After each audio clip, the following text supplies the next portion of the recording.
There is a force within you that operates in silence, shaping your life without you realizing it.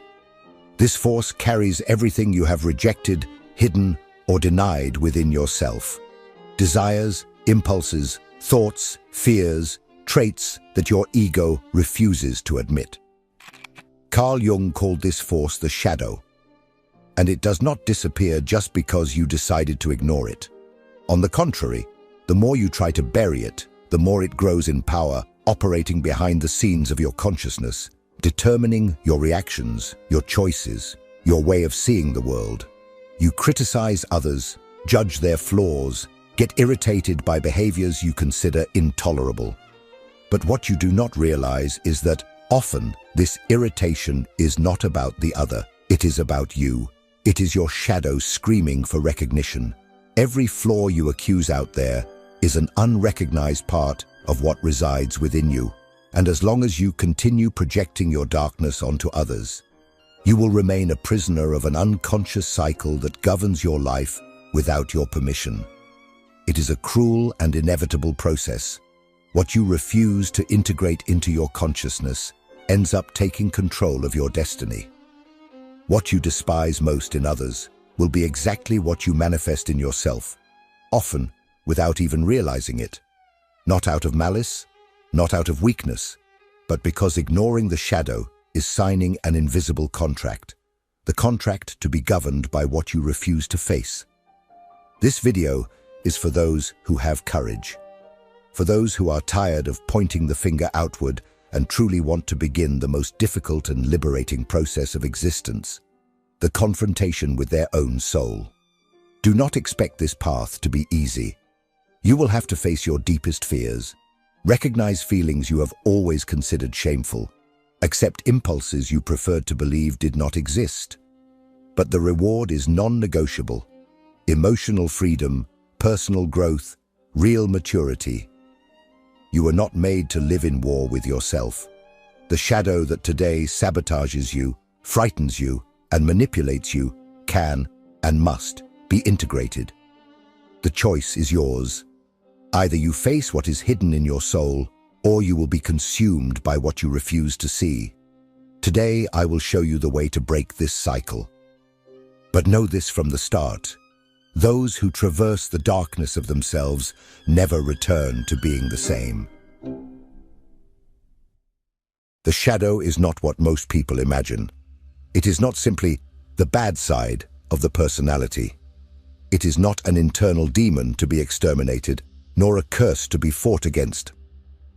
Carl Jung saw the shadow as a vital part of the human psyche, a hidden territory where all the aspects that your ego, conditioned by society, family, and your own expectations, decided to hide, rest.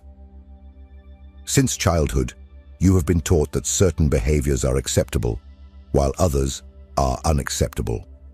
You learned to smile when you wanted to cry, to be kind when you wanted to scream, to suppress your anger, your ambition, your fear, your sensuality, your vulnerability. Everything that did not fit the mask you were forced to wear, you pushed into the basement of your mind. And that basement, this collection of renegade pieces of yourself, is what Jung called the shadow. But here lies the truth that few have the courage to accept. The shadow is not only made of violent impulses or destructive desires. It also holds your creative strength, your forgotten passion, your suffocated courage, your lost spontaneity. The shadow carries both your capacity for destruction and your potential for transformation. Ignoring it is choosing to live a mutilated life. Integrating it is accepting the totality of your existence. When you understand the shadow, you understand that the human being is not only light, but also darkness, and that denying this darkness is renouncing your very life force. The shadow contains the keys to your self-knowledge, to your emotional growth, to the building of true maturity. But these keys can only be earned through the brutal courage to look within without masks, without excuses, without pity. Without the integration of the shadow, the psyche becomes unbalanced. repressed energy becomes corrosive, fueling symptoms such as anxiety, depression, outbursts of anger, compulsions, sabotages, and a sense of existential emptiness. The ignored shadow does not disappear. It simply finds other, more painful and self-destructive ways to manifest. And it is precisely here that emotional projection comes into play. When you do not recognize your own shadow, your unconscious takes it upon itself to show it to you, using others as a mirror. In the next part, we will deeply explore how this mechanism operates in your daily life, and how it relentlessly reveals what you most try to hide from yourself. When you do not see what exists within yourself, the world becomes a mirror. But not a clear mirror, rather a distorted one, filtered through the lenses of the unconscious. Carl Jung called this projection the mechanism by which the repressed contents of the psyche, that is, your unrecognized shadow, are projected onto others. You do not see them in yourself, so your unconscious pushes them outward. And this is how the behavior of others begins to bother you more than it should, awakening disproportionate, irrational, and often inexplicable reactions. Emotional projection is a brutally common phenomenon, but rarely understood. You feel anger towards someone for being arrogant, but deep down, it is your own suppressed need to assert yourself.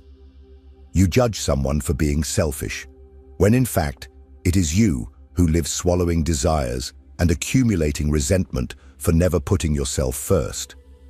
You get irritated with people who express themselves too much because perhaps you learned early on that expressing emotions is a sign of weakness. The other becomes the stage where your unconscious acts out everything you have not had the courage to face within yourself. That is the point. Projection is not a conscious choice. It is a psychic defense. The ego, to preserve itself, needs to keep intact the image it has constructed of itself.